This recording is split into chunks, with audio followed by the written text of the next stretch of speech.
একটি শান্ত গ্রামে যেখানে বাস করে মতি নামে এক অত্যন্ত চিকন মানুষ। তার শরীর এতটাই সরু যে গ্রামের শিশুরা তাকে দেখে ভাবে হাওয়া দিলেই উড়ে যাবে।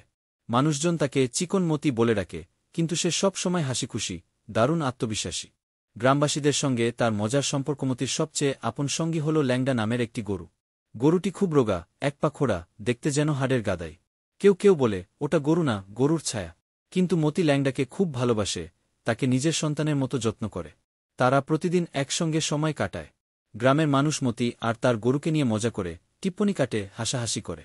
কেউ বলে কাঠির মতো লোক আর ছায়ার মতো গরু, কেউ আবার বলে রুটি দিলে আলাদা হবে। এই মজাগুলোর প্রতিক্রিয়ায় মতি হাসিমুখে জবাব দেয়।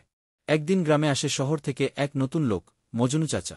তিনি ঘোষণা দেন, গ্রামের সবচেয়ে অদ্ভুত জুটি প্রতিযোগিতা হবে। গ্রাম জুড়ে হইচড় পড়ে যায়।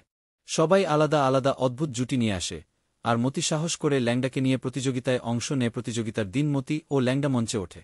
মতি গান গায়, আমার গরু ল্যাংডা, চলাফেরা ধ্যাংডা ধ্যাংডা। গরুটাও হু বলে সাড়া দেয়। পুরো মাঠে হাসির ঝড় ওঠে।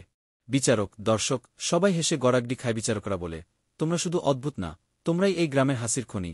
মতি আর ল্যাংডা জিতে নেয় এক বস্তা ঘাস, একজোড়া নতুন জুতো আর একটি সোনালি ঘণ্টা।